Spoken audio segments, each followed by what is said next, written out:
काम त विदेशीको तलुवा चाट्ने भनेको हो त प्रचण्डजीले? के कम्युनिस्टले चाहिँ विदेशीको तलुवा चाट्दै हिँड्ने हो प्रचण्डजी? मैले के गल्ती गरेँ? अहिले पनि म त्यसलाई ककले साथ दिने हुन्, तिनीहरूको भविष्य राम्रो हुने छैन। यो चाहिँ के भने कपाल दुखेको ओखती नाइटामा लाई भने जस्तो। यो त साँचो वास्तविकता त यही हो नि। मैले के फुल पारेर कुरा गरेको नेपालीलाई यो थाहा छैन र बाह्य चरको हस्तक्षेपको घाडलमा खसाइदिएको छ। अब मैले त नेपालको सन्दर्भमा भनेको के को हाइटले सुहाएन कि के को हाइटले सुहाएन, मैले त यहाँको वास्तविक कुरा गरेको। मैले आफूलाई राष्ट्रवादी भन्न रुचाउन, म आफूलाई देशभक्त भन्न रुचाउँछु। नेपालका राष्ट्रवादीहरू कस्ता छन् भनेर मैले बताएको। यसको विरोध गर्नुपर्ने अहिले नेपालीहरूको अहम एउटा दायित्व हो। तपाईँले बिर्सनु भएको छ भने पनि यो एउटा दायित्व हो। त्यस कारण यो विदेशी हस्तक्षेपको विरोधमा नेपालको ढुङ्गो माटोले बोले पनि ठिक, राजाले बोले पनि ठिक त्यसको विरोधमा, यहाँको राप्रपाले बोले पनि ठिक, प्रचण्डले बोले पनि ठिक, सिपीले बोलेको पनि ठिक, शेरबहादुर देवालले बोलेको पनि ठिक, बोल्नु त पर्यो नि त। सिपीजी स्वागत छ। बहुत धन्यवाद। पछिल्लो समय प्रचण्ड र तपाईँ एकसाथ चर्चामा हुनुहुन्छ। हजुर। राप्रपाको अधिवेशनमा शुभकामना दिने सन्दर्भमा प्रचण्डमाथि तपाईँले जुन खालको आलोचना राख्नुभयो त्यसप्रति विक्षिप्त भएका प्रचण्डले तपाईँमाथि पनि कटाक्ष गरेको सुनियो। यही बेला प्रचण्डका ती कमजोरीहरूलाई उठान गर्नुपर्ने आवश्यकता तपाईँले किन ठान्नुभयो र यो तपाईँहरूको दोहोरी के हो बताइदिनुहोस् त।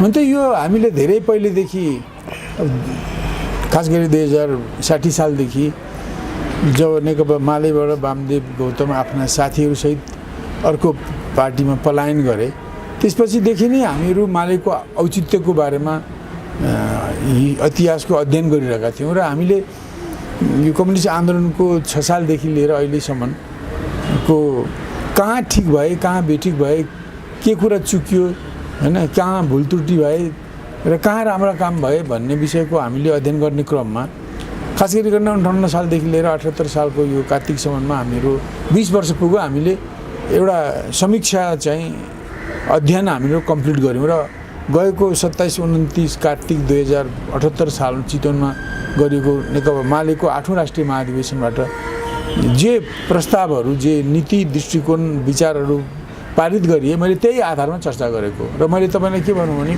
त्यहाँ मैले कसैको पनि आलोचना गर्न, बदखुवाई गर्ने उद्देश्यले केही भनेकै होइन। मैले त त्यहाँ सुरुमा पनि भने हामीले आफ्नो इतिहास पढौँ, हामीले तथ्यमा उभियौँ र वास्तविकतालाई चाहिँ अङ्गीकार गरौँ भन्ने भूमिका राख्दै मैले त्यो कुरा भनेको। मैले के भनेको भने अब मैले यो कसैको पनि आलोचना, कुनै दल पार्टीलाई होइन, मैले भने 2007 साल, 46 साल, 63 सालका परिवर्तनहरूलाई हामीले प्रजातान्त्रिक परिवर्तन भने पनि तिनीहरू प्रजातान्त्रिक मात्रै थिएनन् र 2017 सालको परिवर्तनलाई पुरै प्रतिगामी भनेर त्यसलाई टोटल्ली त्यसलाई नकारे पनि त्यसको एउटा पक्ष दक्षिणपन्थी थियो, त्यसको आलोचना विरोध हुनु स्वाभाविक थियो होइन, मैले पनि गरेँ, त्यो सही नै थियो। तर अर्को पक्ष सामाजिक रूपमा त्यो राष्ट्रवादी पनि थियो, त्यसले समाज सुधारका काम पनि गर्यो, त्यसले राष्ट्रियतालाई समर्थन गर्ने कयौँ कामहरू गरेको छ। त्यस कारण त्यसको मूल्याङ्कन पनि त्यो 17 सालको आन्दोलनको मूल्याङ्कन पनि एक पाखे भयो र 7 साल, 46 साल, 63 सालको मूल्याङ्कन पनि एक पाखे भयो र विशेष गरिकन 7 साल, 46 साल, 63 सालका मूल्याङ्कनमा चाहिँ हामीले प्रजातान्त्रिक पक्षलाई त अति जोड दियौँ, भएको भन्दा बढी जोड दियौँ। तर ती 7 साल, 46 साल, 63 सालका परिवर्तन सँगसँगै एउटा अवाञ्छित किसिमका विदेशीहरूको प्रभावहरू नेपालमा आएका थिए र अनुचित हस्तक्षेपहरू ती सहयोग गर्ने, डेमोक्रेसीको निम्ति सहयोग गर्ने मुलुकहरूले नेपालमा गरेका थिए। त यसको हामीले चर्चै गरेनौँ। चर्चा गरे पनि एका दुक्का गरौँ, हल्का फुल्का गरौँ, त्यसलाई गम्भीरतापूर्वक लिएनौँ, त्यसलाई समष्टिमा लिएनौँ, त्यसलाई हामीले संस्थागत ढङ्गले लिएनौँ। त्यसले गर्दा शासनको कुरा गरौँ भने खालि डेमोक्रेसीको कुरा हाम्रो दिमागमा आउँछ। त्यो 46 सालको कुरो पनि त्यस्तै हो। त्यहाँ पनि त्यो डेमोक्रेटिक निर्दलीय व्यवस्थालाई हटाउन र बहुदलीय प्रजातन्त्र ल्याउने त्यो आन्दोलन त थियो, त्यसको एउटा पक्ष त्यो अवश्य नै हो। तर त्यो आन्दोलनलाई सघाउने नाउँमा खास गरिकन दक्षिणको र पश्चिमका मुलुकहरूले आफ्ना एजेन्डाहरूलाई डेमोक्रेसी ल्याउन सँगसँगै आफ्नो एजेन्डाहरूलाई घुसाए होइन। तिनीहरू अवाञ्छित बाह्य प्रभाव र हस्तक्षेपहरू थिए। त्यो 46 सालपछि पनि त्यसको हामीले समष्टिमा र संस्थागत ढङ्गले चर्चै गरेनौँ। खालि डेमोक्रेसी आयो भने तिनीहरू थुप्रिँदै गयो। अब 63 सालको पनि त्यही हो। माओवादीले पनि जुन 50 सालदेखि सशस्त्र सङ्घर्ष गरेर जनगणतन्त्र ल्याउने नीति लियो र 52 सालदेखि त्यसलाई लागू गर्न सुरु गर्यो। अब त्यो हुन्न भनेर मैले 52 सालको असोज कार्तिकतिरै बाबुरामजीको घरमा कोटेश्वरमा उहाँहरूले बोलाउँदा त तपाईँले त्यहाँ पनि भन्नुभएको छ सिपीजी एउटा कुरा जस्तो प्रचण्डले जे खालको आन्दोलन गरे, जे कुरा बोकेर ल्याए प्रचण्डले सुरु गरेको, प्रचण्डले नेतृत्व गरेको हिंसात्मक राजनीतिले ल्याएका कुराहरूकै कारण आज मुलुक जटिल र अप्ठ्यारो ठाउँमा आइपुग्यो भन्ने निष्कर्ष हो तपाईँको निष्कर्ष के हो? 7 सालदेखि जो आए हस्तक्षेप हैन, 7 सालमा पनि हस्तक्षेप आए। यद्यपि 7 सालमा आएका हस्तक्षेपलाई 11 सालमा राजा बनेका युवराज महेन्द्रले आफ्नो कार्यकालमा अधिकांशलाई उहाँले खारेज गरिदिनु भयो हैन। जस्तो विधानसभालाई तुवाइदिनु भयो हैन, सार्दै तर्नु। उत्तरी चेकमा 2008 सालमा मातृका प्रसाद कोइरालाको सरकार भएको टाइममा जुन 17 ठाउँमा भारतीय सैनिक चेकपोस्टहरू राखिएका थिए चिनको निगरानी गर्न, र तिनीहरूलाई नहटाउने हो भने नेपाल चाहिँ यिनै सैनिकहरूको कब्जामा पर्नेछ भोलि भन्ने महसुस गरेर राजा महेन्द्र र तत्कालीन प्रधानमन्त्री कीर्तिनिधि विष्टले 2026 सालमा उनीहरूलाई यो सन्धि अन्तर्गत आएका होइनन् भनेर उनीहरूलाई हटाउने झाँसिलो निर्णय गर्नुभयो, हटाइछाड्नुभयो। यी बाहेक अरू सयौँ यस्ता कामहरू गर्नुभयो उहाँहरूले। महेन्द्रको समयमा नेपाली भाषा र चलाइयो, नेपालको ब्याङ्क खडा गरियो, नेपाली रुपियाँ प्रचलनमा आयो, नेपाली भाषा चलाइयो, संस्कृति चलाइयो, विकास निर्माणकै काम पनि तीव्र गतिमा भयो हैन। यो तिनै संरचनाले अहिलेसम्म चेकिरहेको छ, त्यो कुरा सत्य हो। तराई जङ्गल खनन गरेर आवाज कल्टिभेसन गर्ने र हैन समृद्धि बढाउने केही नीति लियो, त्यसबेला त्यही जरुरी देखियो, त्यही लियो। त्यसपछि 30-32 वटा संस्थानहरू बनाइए, क्रान्तिकारी भूमि सुधार लागू भयो, धेरै कुराहरू लागू भए, मुलुकी ऐन ल्याइयो, छुवाछुतको विरोधमा पहिलो कदम चालियो, यद्यपि त्यो पूर्ण नभए पनि यी धेरै कदमहरू जुन भए, यो भनौँ न उनको दक्षिणपन्थी कदमले निरङ्कुश तन्त्र आयो, तर उनको सामाजिक क्षेत्रमा उनको राष्ट्रवादी र समाज सुधारक जुन कदमहरू थिए त्यसलाई हामीले पूर्णतः विरोध गर्नु हुने थिएन, होलसेलमा विरोध गर्ने गलत काम भएछ हैन। अब ती पक्षको चाहिँ विश्लेषण गरेर जति ठिक त्यसलाई ठिक भन्ने, जति बेठिक त्यसलाई बेठिक भन्ने बाटोमा जानु पर्थ्यो। किन मैले भनौँ त्यो यसकारण 7 सालमा आएका प्रभावहरूलाई महेन्द्र राजा भएपछि अधिकांशलाई उहाँले खारेज गर्नुभयो र खास गरिकन नेपाललाई सिक्किम बनाउने जुन डिजाइन थियो विधानसभा मार्फत, त्यो विधानसभालाई तुवाइदिएपछि त्यसलाई सिधाइपछि त्यो काम हुन पाएन। कि हामीलाई सिक्किम बनाउने योजना थियो भारतीय शासकहरूको, कि केही नभए पनि भुटान जस्तो बनाउने प्रोटेक्टरेट संरक्षित राज्य। अहिले त झन् किताबै लेखेर आइसकेको विषय प्रचण्डजीले विमोचन गर्नुभयो, चर्चा छ, त्यसको पनि चर्चा छ, त्यो लामो योजना भन्ने कुरा आइरहेको छ। त्यो 7 सालमा आएका पहिलो दिल्ली समितिबाट आएका हस्तक्षेपका अधिकांश कुरालाई खारेज गरे पनि राजा महेन्द्रले, अरूले गरेको होइन, उनकै पहलमा गरियो, गरे पनि त्यसका पनि केही बाँकी रहे। तर 46 सालमा जो हस्तक्षेपहरू आए, प्रभावहरू आए, 63 सालमा जो प्रभाव र हस्तक्षेपहरू आए, त्यसपछि बन्ने सरकारले एउटा पनि दुष्प्रभाव र एउटा पनि हस्तक्षेपलाई खारेज गरेन, बरु थप्दै गयो। त्यसकारण अहिले खालि त प्रचण्डको कालमा आएकाले होइनन्, 7 सालमा आएका पनि कतिपय जुन रहल पहल थिए छाका सिंहै, 63 सालमा आएका सिंहै कुराले देशलाई अहिले अत्यन्त कमजोर बनायो। यद्यपि जनताको बहुदल प्रजातन्त्रता आयो, त्यसका कति कुराले हामीले जनतालाई सशक्तिकरण गर्न सकेका छौँ भन्ने कुरा यो समीक्षा गर्नुपर्छ। आएका कुराहरू धेरै कुराहरू सिनामुनि थोपरिएका छन्, ती आएका कुराहरूको कार्यान्वयन भएको छैन। त्यसले ती संविधानमा लेखिएका त्यहाँ आएका जुन डेमोक्रेटिक उपलब्धिहरू छन्, ती डेमोक्रेटिक उपलब्धिले जनतालाई जति सशक्त बनाउनु पर्ने हो, अधिकार सम्पन्न बनाउनु, त्यस्तो भएको छैन। ती चाहिँ थन्किए, थोरै मात्रै लागू भए, तर विदेशीको यो अवांछित प्रभाव र हस्तक्षेपहरू चाहिँ लागू भए र राष्ट्र कमजोर भयो। त्यसैको प्रमाण मैले त्यहाँ पनि दिएँ, त्यसैको एउटा प्रमाण हो कि एउटा मुलुकले एक गोली नचलाइकन हाम्रो 400 वर्ग किलोमिटर जमिन कब्जा गर्यो, 72 ठाउँमा उसको अतिक्रमण जारी छ।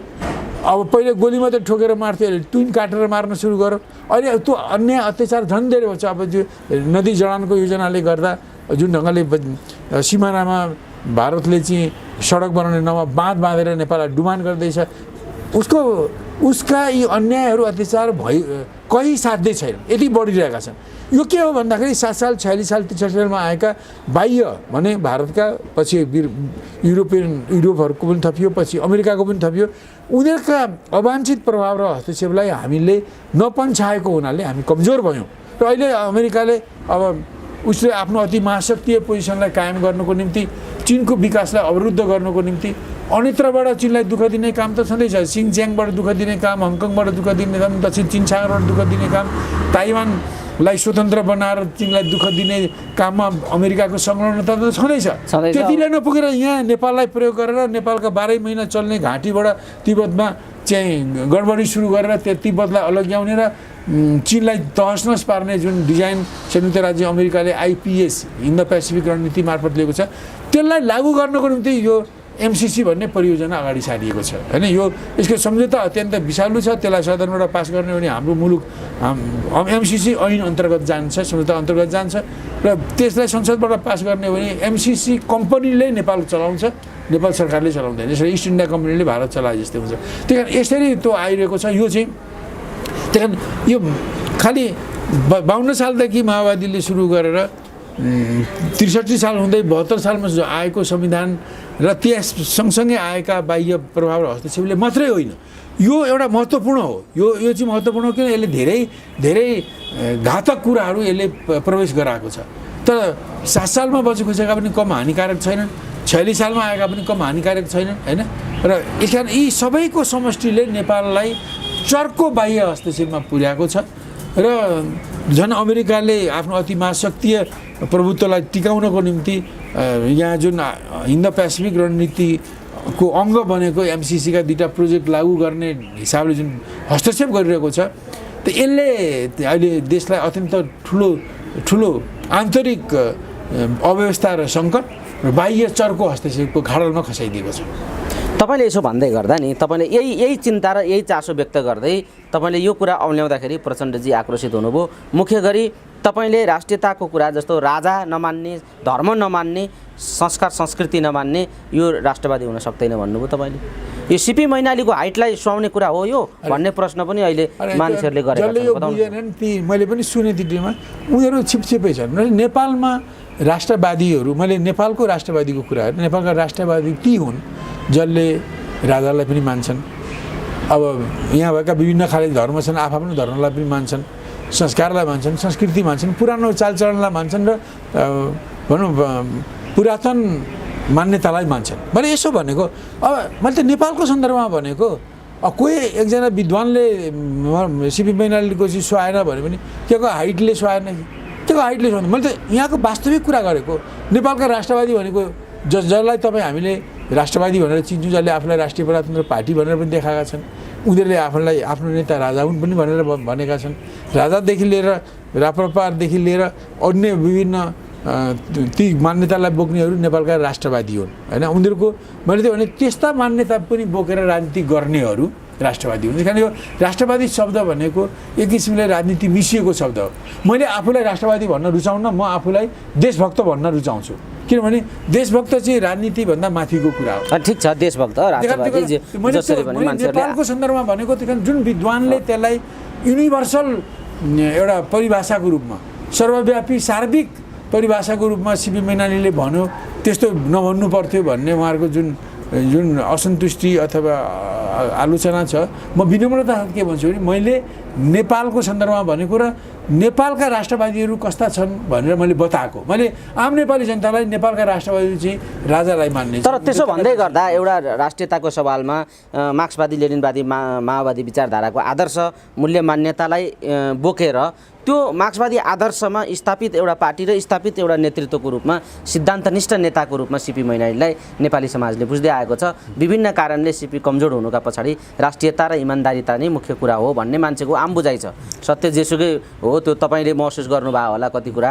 तर यो सिपी मैनाली भनेको राप्रपाको अध्यक्ष हुने लाइनतिर गएको हो भन्ने खालको प्रचण्डले त्यति हदसम्म तपाईँलाई टिप्पणी गर्दा तपाईँको प्रतिक्रिया के छ? मेरो प्रतिक्रिया के हो भने वास्तवमा बिचरा प्रचण्ड होइन, उनको चिन्तन कति राष्ट्रियता विरोधी रहेछ, कति राष्ट्र विरोधी रहेछ, यो कुरो त्यहाँ थाहा भयो। कि कसरी थाहा भयो भने राष्ट्र र राष्ट्रियताको कुरो चाहिँ के अमुक शक्ति अथवा राष्ट्रवादी भन्नेले मात्रै गर्नुपर्ने हो र तर राप्रपाको राष्ट्रियता र मेरो उस्तै हो भने के भने त्यसो त्यसको अर्थ के हो बताइदिनु म त भन्नुला अब उनले त्योभन्दा फरक हो तपाईको राष्ट्रियताको कुरा सिपीले गरेकोले राप्रपाको अध्यक्ष हुन लायक भयो भनेपछि त राष्ट्र र राष्ट्रियताको कुरा चाहिँ अमुक दलले अमुक समूहले मात्रै गर्नुपर्ने उनको मान्यता छ के कम्युनिस्टले चाहिँ विदेशीको तलुवा चाड्दै हिँड्ने हो प्रचण्डजी मैले त त्यहाँ कसैलाई इङ्गित गरेर त केही भनेको थिएन मैले त 7 साल 46 साल 63 सालमा डेमोक्रेसीलाई ल्याउन सहयोग गर्ने नाउँमा केही अमुक पावरहरूले शक्तिहरूले दक्षिणको युरोपको र पश्चिमको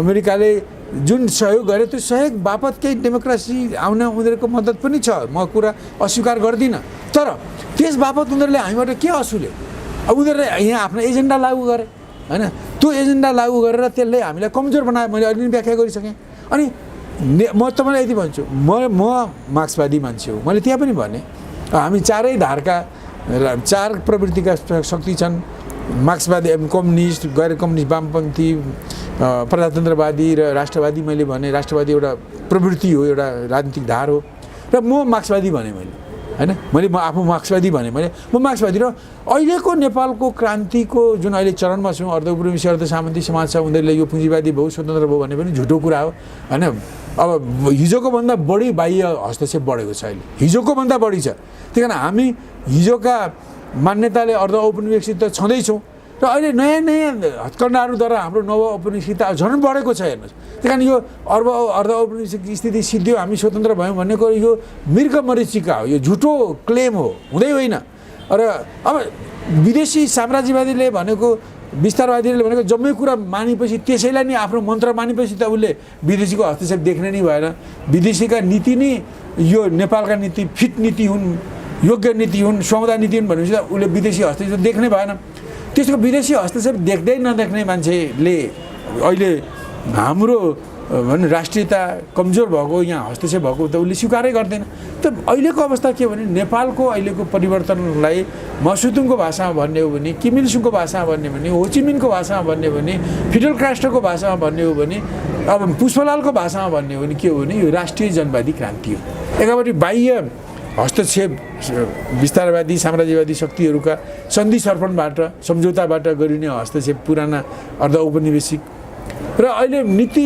आर्थिक राजनीतिक सांस्कृतिक नीति मार्फत र अरू कतिपय वर व्यवहारबाट गरिने जुन हस्तक्षेपहरू नव औपनिवेशिक अहिले हाम्रो यो अर्धऔपनिवेशिक र नव औपनिवेशिक चरित्र सिद्धिएको छैन र अहिले पनि हामीलाई देशको वास्तविक स्वतन्त्रताको निम्ति लडिरहनु पर्ने अहिलेको दायित्व नेपालीको काँधमा छ त्यही कारण एउटा राष्ट्रिय दायित्व हो एउटा दोस्रो भनेको अब बचेखुचेको सामन्तवाद अब यो नेपाली काङ्ग्रेसले देशमा भएका उद्योग धन्दा कल कारखानालाई सबैलाई निजीकरण गरेपछि अब जो वास्तवमा राष्ट्रिय पुँजीवाद कमजोर भयो र दलाल पुँजीवाद विदेशी पुँजी हावी भएको छ व्यापारिक पुँजी हावी भएको छ र राष्ट्रिय पुँजी कमजोर छ नेपालमा हैन त्यही कारण यो दलाल पुँजी यो विदेशी पुँजी र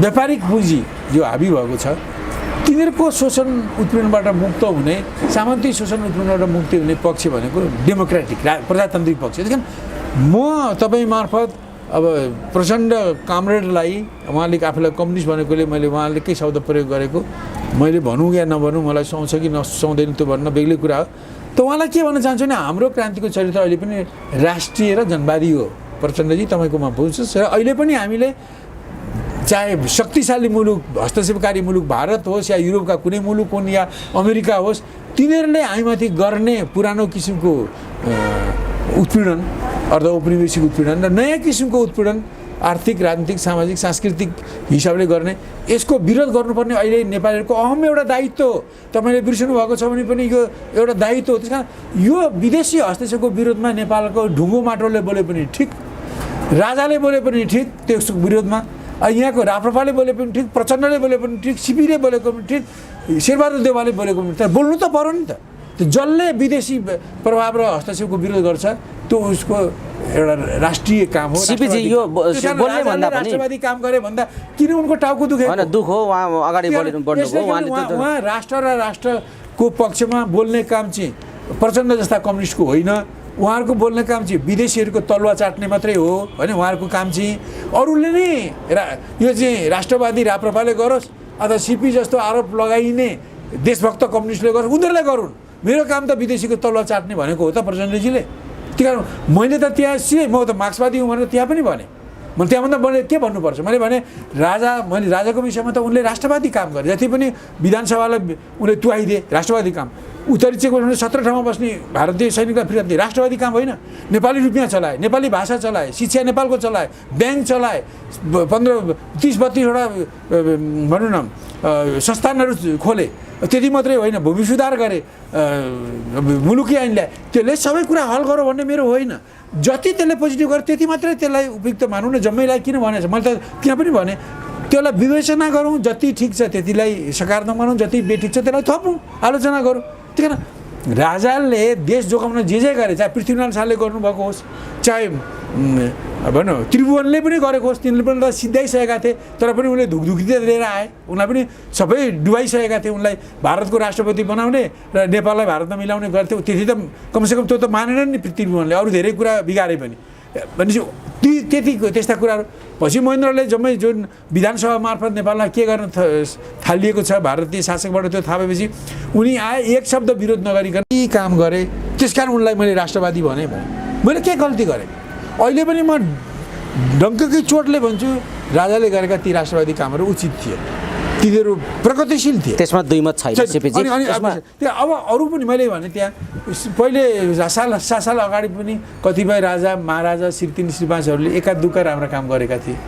अब पछि त्यसपछि राजा महेन्द्र पछि त अरू उहाँको भनौँ छोरा राजा वीरेन्द्रले त अरू धेरै त्यसलाई अगाडि बढाउने नै काम गरे, शान्ति क्षेत्रको प्रस्ताव अगाडि सारे, नागरिकतामा देशलाई रक्षा गर्ने काम गरे। अब उसलाई नेपालको भनौँ न ल्यान्डलक कन्ट्रीहरूको एउटा अगुवा राष्ट्रको रूपमा नेपाललाई अगाडि सार्ने कोसिस गरे, धेरै राम्रो काम गरेको छ नि। ती कुराहरू चाहिँ पोजिटिभ हुन् होइन।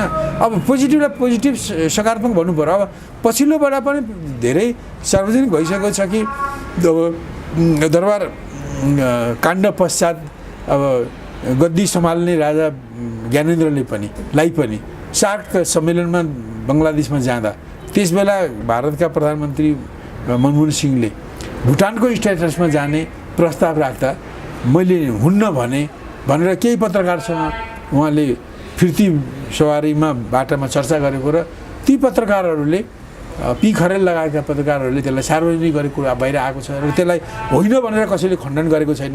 त्यो हो नि भनेर मैले पनि मानिरहेको छु अहिले। र वास्तवमा पहिले भनौँ न अब राजालाई डिलमा पुर्याएर राखेको थियो। अब राजाले चाहिँ भुटान बन्न त्यसबेला राजा ज्ञानेन्द्रले भुटान बन्न नचाहेपछि डिलबाट उनीहरूले घचडी दिएर खसाइदिए। अब त घचड्ने काममा माओवादीलाई अगाडि सारे। यो त साँचो वास्तविकता त यही हो नि। मैले के फुल पारेर कुरा गरेको नेपालीलाई यो थाहा छैन र।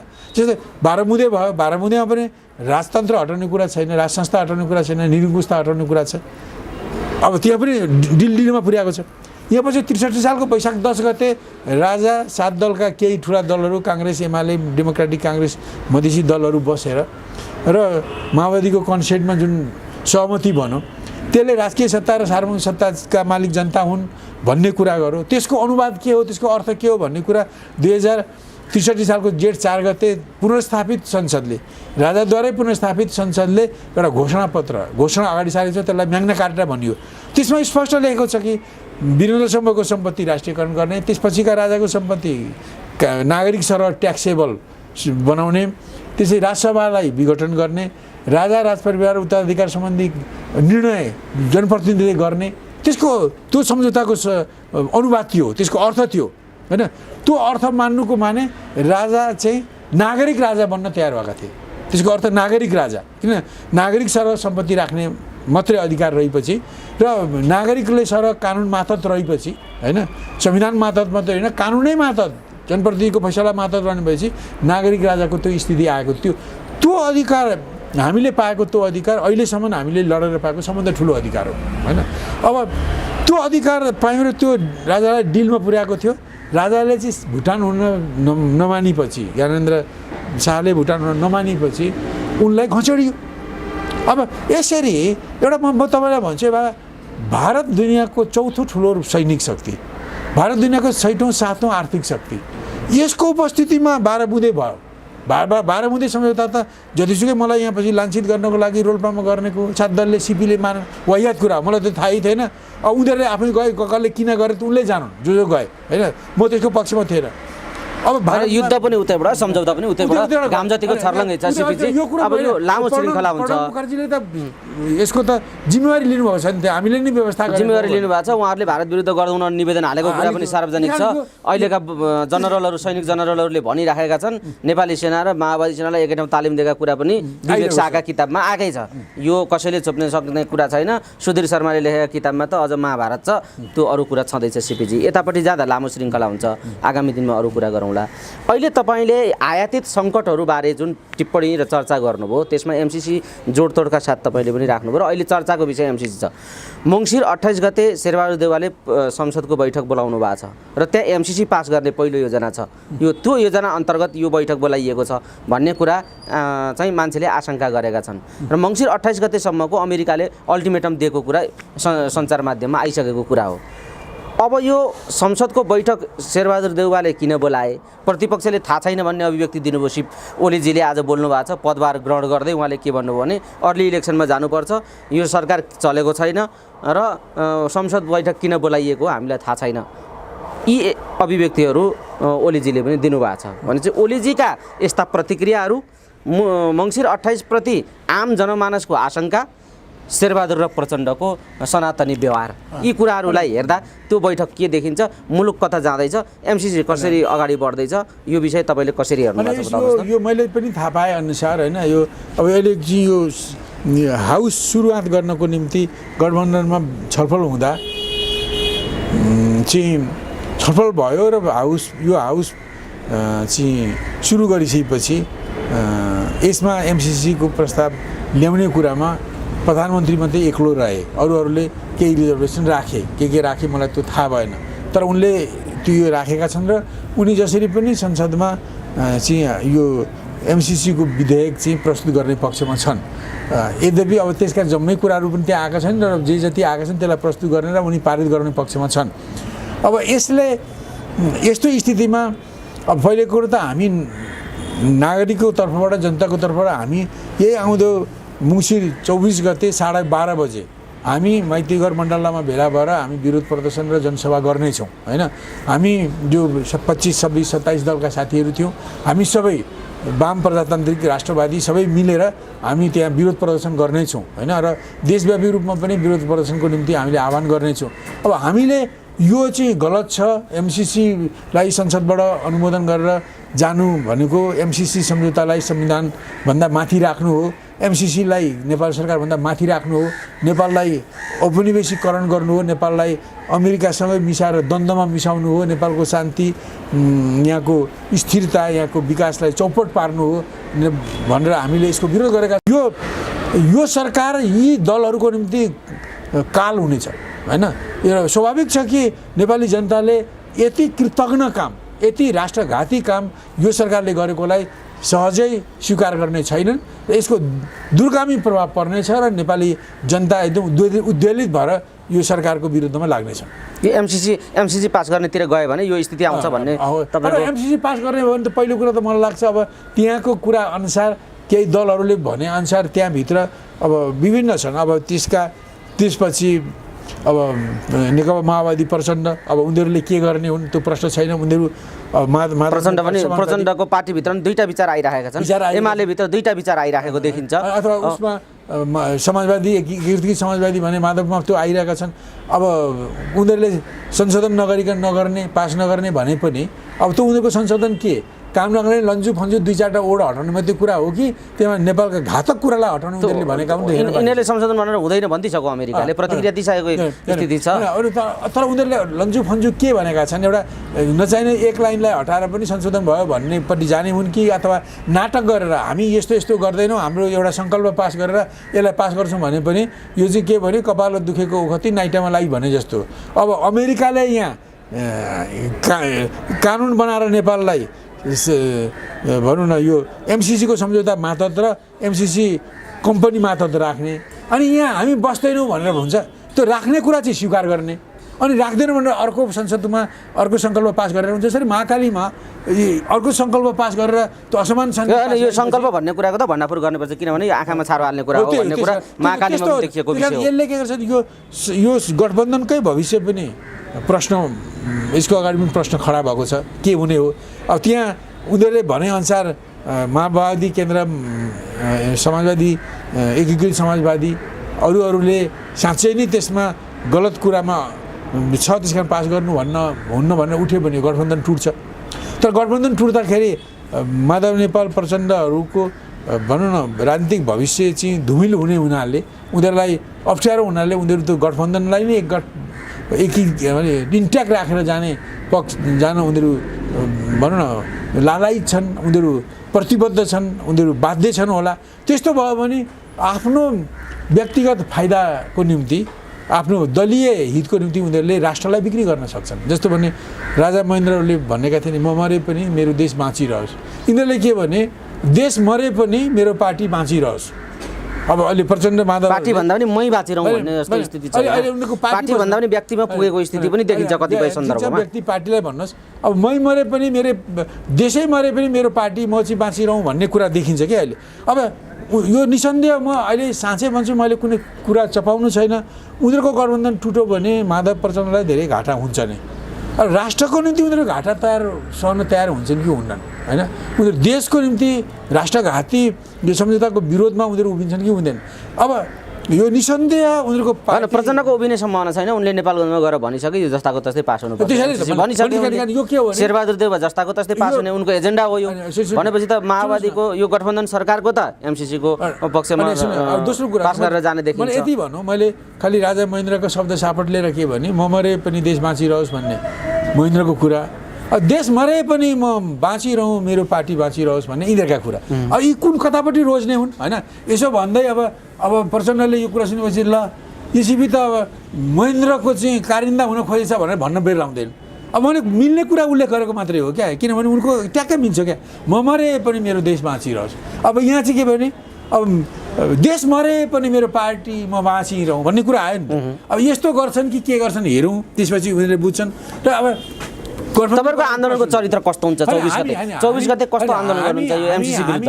हामी त्यहाँ सकेसम्म धेरै अहिले तपाईको यो च्यानल मार्फत पनि देशभरिकालाई पनि भनौँ, विशेष गरी काठमाडौँमा निवासी सम्पूर्ण देशवासीलाई, अब यहाँ काठमाडौँ बासिन्दालाई यो एमसी जस्तो घातक सम्झौताको विरोधमा यही मङ्सिरको 24 गते 12:30 बजे माइतीघर मण्डलामा सहभागी हुन आफ्ना झन्डा ब्यानरसहित आउनु, सहभागी बनौँ र एकमुदे एमसीसीको विरोधका एकमुदे नारा लगाउँदै हामी जाउँ र संक्षिप्तमा हामीले आफ्ना भनाइ र आक्रोशहरू अन्तिममा हामी बानेश्वर नजिक गएर प्रस्तुत गर्नेछौँ, होइन?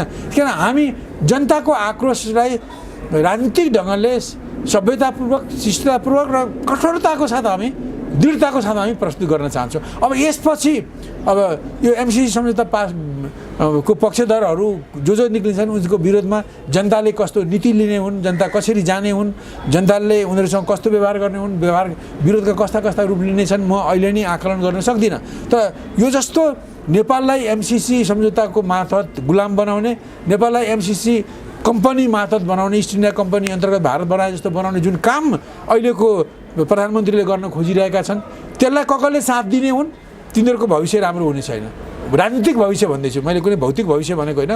उनीहरूको राजनीतिक भविष्य राम्रो हुने छैन। जनताले उनीहरूलाई दुधकार्ने छन्, दुधकार्नुपर्छ उनीहरूलाई। म भन्छु त्यस्तो गर्नेलाई अब आउने चुनावमा 0 सिट दिनुहोस् तपाईँहरूले। तिनीहरू देशघाती हुन्, राष्ट्रघाती हुन्। सुन्दर शान्त नेपाललाई द्वन्द्वमा फसाउने, अस्थिरतामा फसाउने र यसलाई चाहिँ चौपट बनाउने, यसको स्वतन्त्रता सार्वभौमिकतालाई सिद्ध्याउने गतिविधि गर्नेछन् जसले एमसीसीको पक्षमा उभिन्छ। को उभिन्छ, को उभिँदैन, अहिले शेरबहादुर देउवा बाहेक अरूको मैले नाम लिइनँ, होइन? अब प्रचण्डलाई पनि सुविधा छ उभिने, त्यसको विरोधमा उभिने, माधव नेपाललाई पनि सुविधा छ, उपेन्द्र यादवलाई पनि सुविधा छ। के गर्ने हुनु उनीहरूलाई हेर्नु छ।